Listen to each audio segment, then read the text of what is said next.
For over 40 years, attorney Chip Nix has experience in personal injury claims involving the most serious and catastrophic injuries. Helping victims injured at work, at home, or on the road is attorney Chip Nix's mission.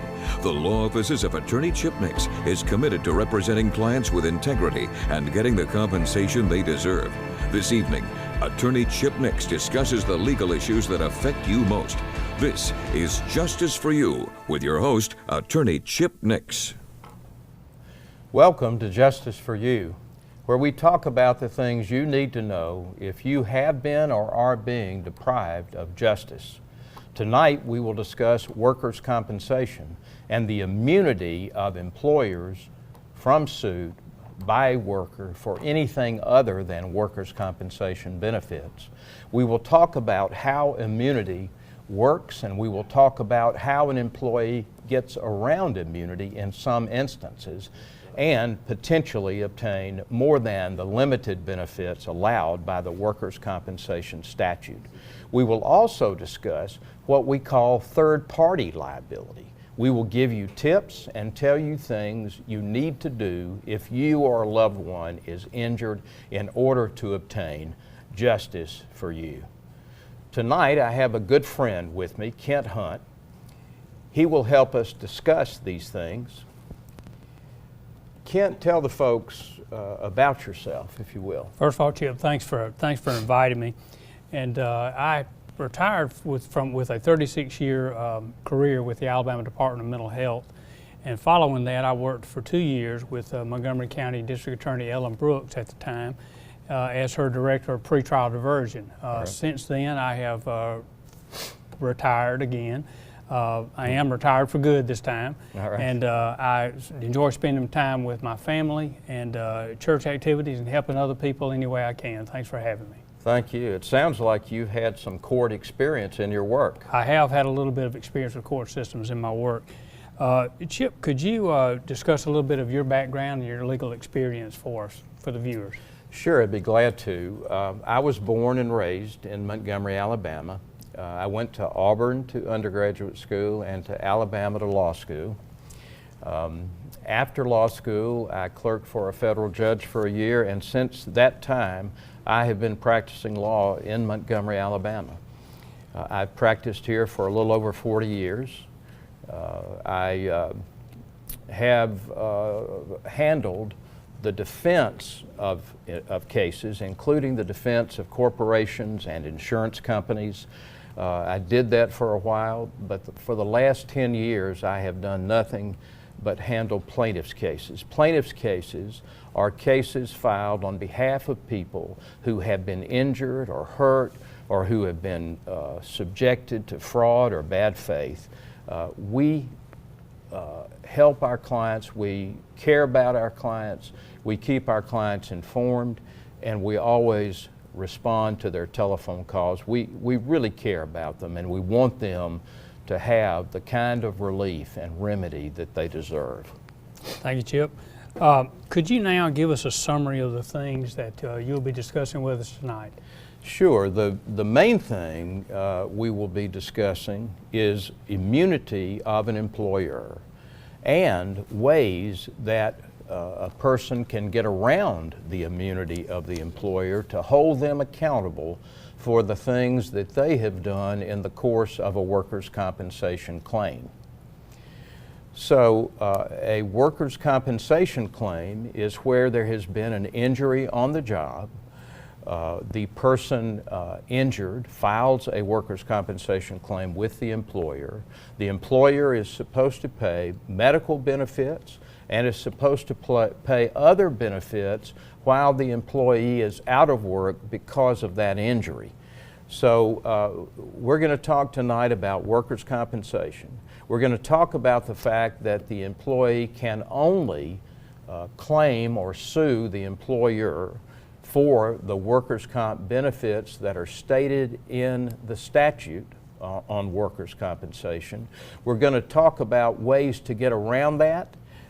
There are some ways to get around that. Even though the employer has immunity, there are ways to break that immunity. Immunity is where an employer cannot be sued. It's like getting a vaccination. against smallpox. If you don't want to be contracting smallpox, you can get a vaccination for that. So we're going to talk about all of those things in this first segment. It looks like we need to take a break now. After the break, I will discuss Tamika's case further and will explain an additional kind of case we filed for her to supplement her workers' compensation benefits. But let's take a break. You're watching Justice for You, where we talk about the things you need to know if you have been or are being deprived of justice.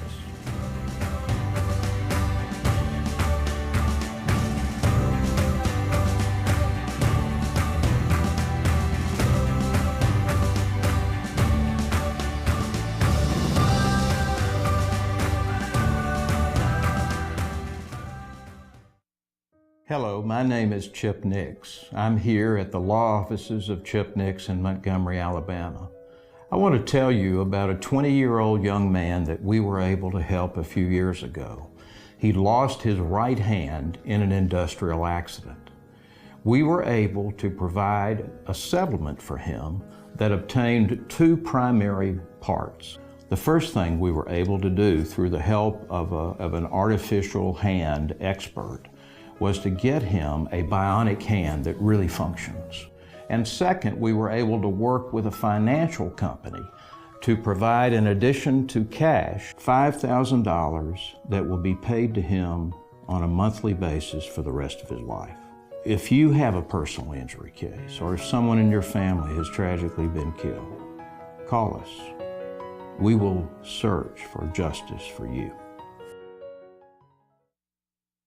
Some people say personal injury law is all about the money. Well, they're right. It's about the money to provide a bionic hand to a young man who has lost one of his in an accident. It's about the money for a family who has lost a mother due to a drunk driver. Yes, for the law offices of Chip Nix, it is about the money. It's about the money to help people salvage a decent life from the wreckage of someone else's carelessness. Justice for you begins here.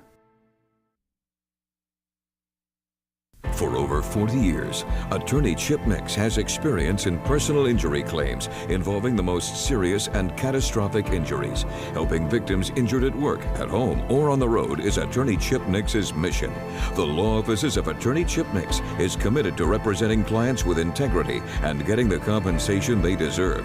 This evening, attorney Chip Nix discusses the legal issues that affect you most. This is Justice for You with your host, attorney Chip Nix. Hello and welcome back. You're watching Justice for You. We're talking about workers' compensation and with respect to that, immunity of the employer from suit for general damages. Before we went to break, I meant to talk about Tamika's case, but we didn't get to it. But we will talk about Tamika's case as soon as we get to that point in the show. First, let me tell you this, though. We never use a client's or another party's real name in this show. So the names you hear are not the real names. The situations you hear are real. Chip, if you would, for the viewer's sake and for mine, I understand what a vaccination is, but take us back to what immunity really is in regard to workman's compensation issues. Okay. Well, before the workers' compensation statute was enacted, and this is many years ago, an employee could sue the employer for general damages.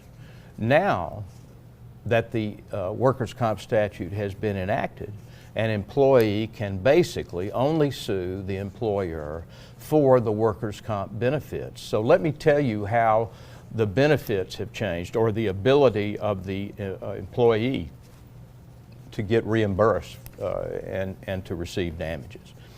Before the workers' comp statute was put into effect, an employee could get from the employer general damages. Let me tell you what some of those are. General damages would include pain and suffering. The workers' compensation statute does not include pain and suffering. So if you have a case against the employer, you cannot recover for pain and suffering, only for an impairment or a disability.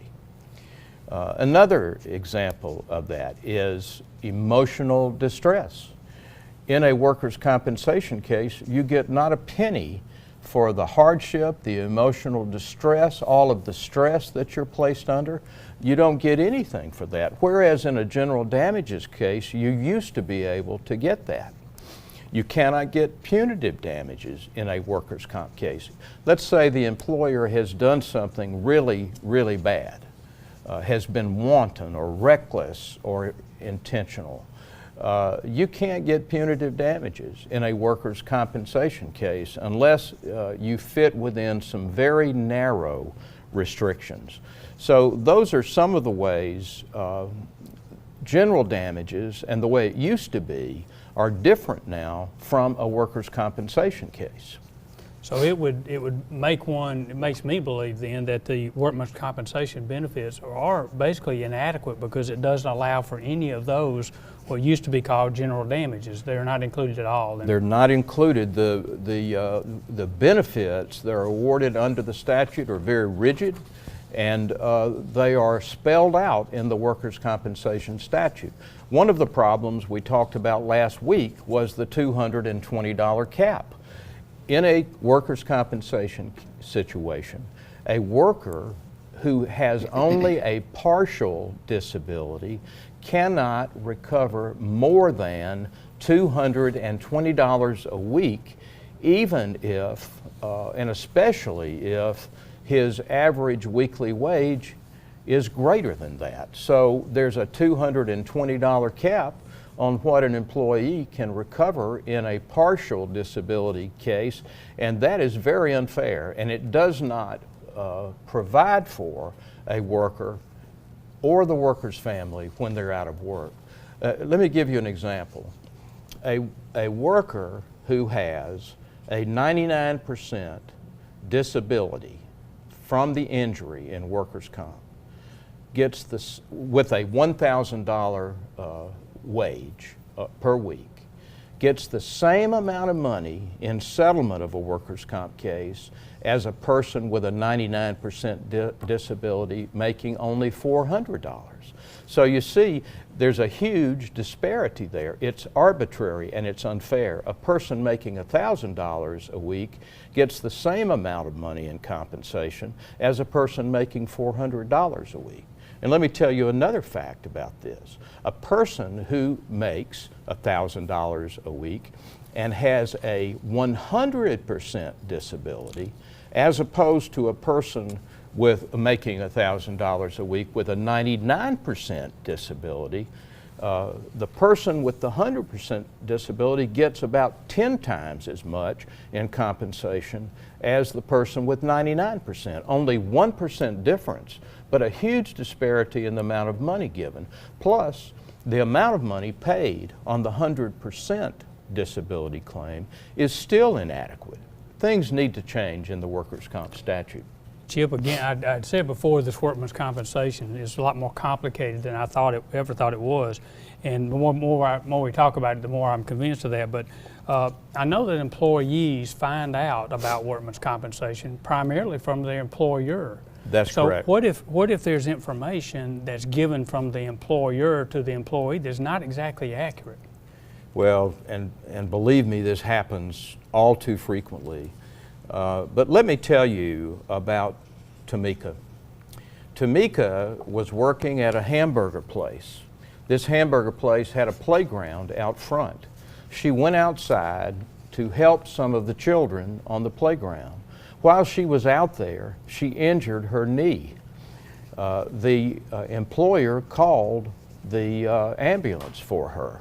The employer sent her to the hospital. They knew about the injury, but the employer told her that they did not have workers' compensation insurance coverage. They told her a lie. They really had it. They really did have it. And they told her that they did not. Well, poor Tamika couldn't get her knee repaired. She had to have knee surgery. She had to wait months until she finally learned that they had told her a lie. She came to me when she found out, and she asked what she could do. Well, we filed a case against the employer for both workers' compensation benefits and for fraud. Fraud is a way that a person can get around the immunity provision of the Workers' Comp Act. So, whereas normally Tamika could not have sued her employer for fraud because of immunity, she can sue her employer for fraud because it is an exception to immunity. It is accepted from the immunity provisions in the statute. If your employer tells you something that's not true and you rely on it, that's fraud, and you can sue them for that. Now, Chip, if you will, discuss just a minute about sometimes employees lose a job in relation to an on-the-job injury after the fact. So tell us a little bit about that. Well, let me tell you another story about a young man who worked on an assembly line. He worked on the assembly line and he developed carpal tunnel syndrome. Carpal tunnel syndrome is a condition in your wrist that occurs when you use your hands and your fingers and your wrist a lot in the course of your work. And this gentleman did use his hands and fingers and wrist on the assembly line. Well, in the course of that work, over the course of a number of months, he developed carpal tunnel syndrome and he needed surgery. He tried to report this to his employer and received resistance about that. He finally got to the Human Resources Department.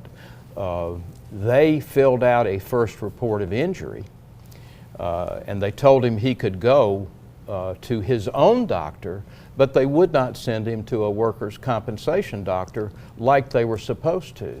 In addition to that, 3 days after he submitted the workers' compensation claim to his employer, they fired him. He had a great record. He had never received any kind of bad review. He had been a very good employee, and they fired him. Well, we call that retaliatory discharge. You have a case against your employer if your employer fires you solely because you filed a workers' compensation claim. If that happens to you, call us. So even in a state like Alabama where it's employment at will, employers can't fire people for a reason, for problems associated with workman's compensation like they could for any other reason. That's right.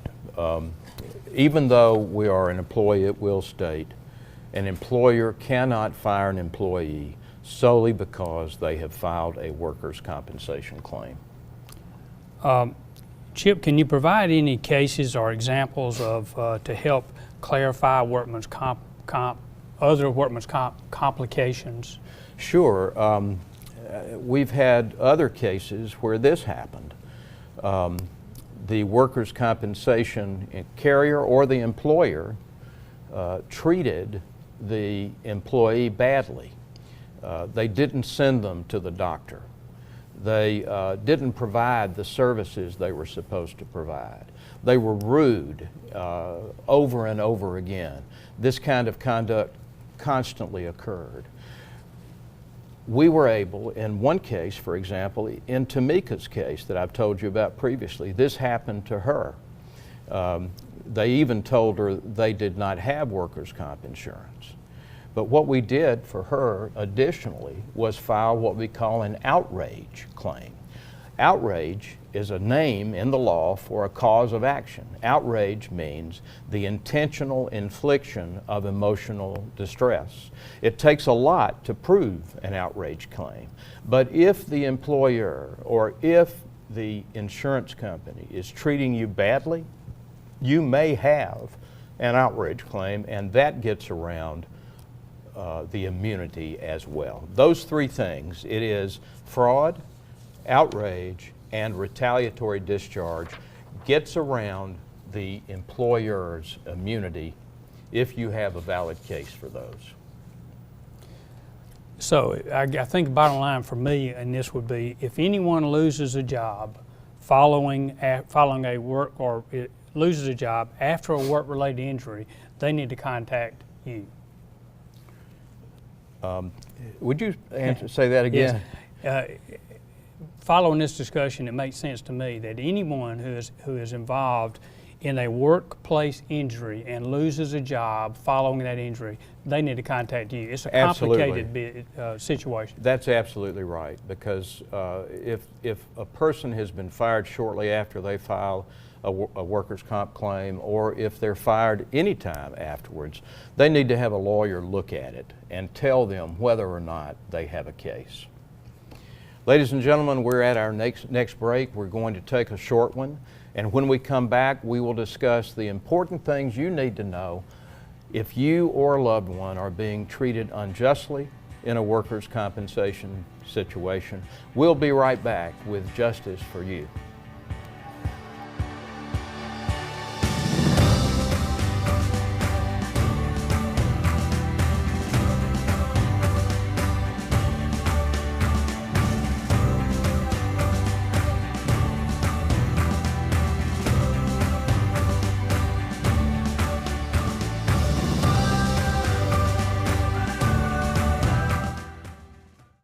Hello, my name is Chip Nix. I'm here at the law offices of Chip Nix in Montgomery, Alabama. I want to tell you about a 20-year-old young man that we were able to help a few years ago. He lost his right hand in an industrial accident. We were able to provide a settlement for him that obtained two primary parts. The first thing we were able to do through the help of an artificial hand expert was to get him a bionic hand that really functions. And second, we were able to work with a financial company to provide, in addition to cash, $5,000 that will be paid to him on a monthly basis for the rest of his life. If you have a personal injury case, or if someone in your family has tragically been killed, call us. We will search for justice for you. I'm attorney Chip Nix, host of Justice for You. Justice for You applies not only to the clients we serve, but also to the community. At nixattorney.com, we provide answers to questions about personal injury with direct access to me and my associates. If you've been injured, contact me at 334-279-7770. Justice for You starts here.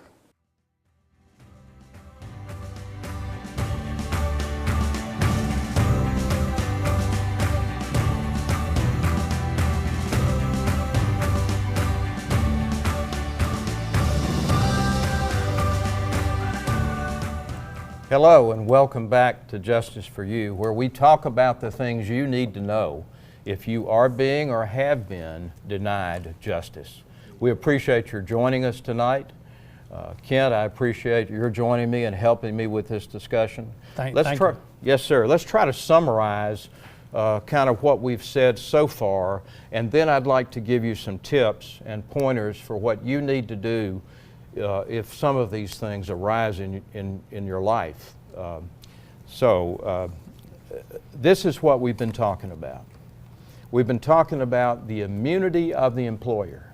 The employer in a workers' compensation situation or an injury on the job situation is immune, that is, cannot be sued for anything except workers' compensation benefits. That was enacted into law by the legislature in the course of creating the workers' compensation law. Before the workers' compensation law, you could, as an employee injured on the job, file a case against your employee for general damages, which at that time included pain and suffering, mental anguish, emotional distress, punitive damages, and other types of damages.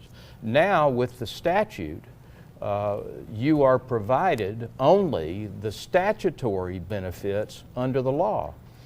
But at the same time, in curtailing your benefits, and your ability to be reasonably compensated, the legislature gave employers immunity. You can't sue them for anything except workers' compensation benefits. So what are the ways you can get around that and be able to fairly recover from the employer? There are 3 of those situations. The first one we talk about is fraud. Fraud is where your employer or the insurance carrier makes a material representation of fact to you about your claim, about your benefits, about your entitlement to benefits, about any aspect of the workers' compensation claim. And if they make that representation of fact and it is false, and you rely on that in taking some action, then you have a case for fraud and you can claim against your employer fraud and get around immunity. The second one is that you can have a claim for outrage. Outrage is the intentional infliction of emotional distress. Imagine you're at home, you've been seriously injured, you have a lot of pain, you're worried about your family because you can't provide for them, and the employer or the insurance company is not being fair with you on the benefits. They're being rude to you. They're not giving you appointments when you need them. They're not responding to your communications. Imagine that. That's terrible. We call that the tort of outrage. So that's a way to get around immunity.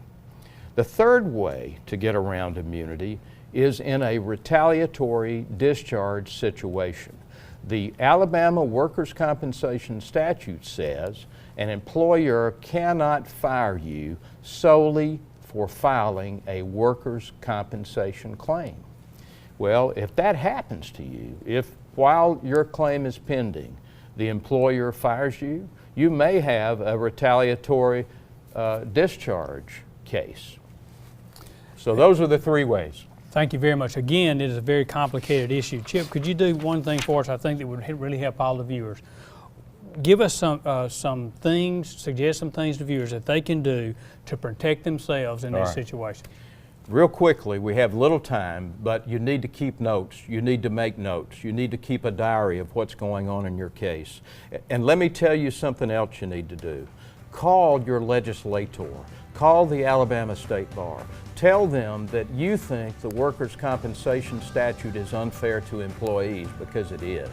Ask them what you can do to help get it changed. Thank you, Kent, for being my guest tonight. That's all we have time for. You can watch Justice for You on Sunday nights after the news. If you've been injured in an accident or at work, call me at 334-279-7770. Have a good night.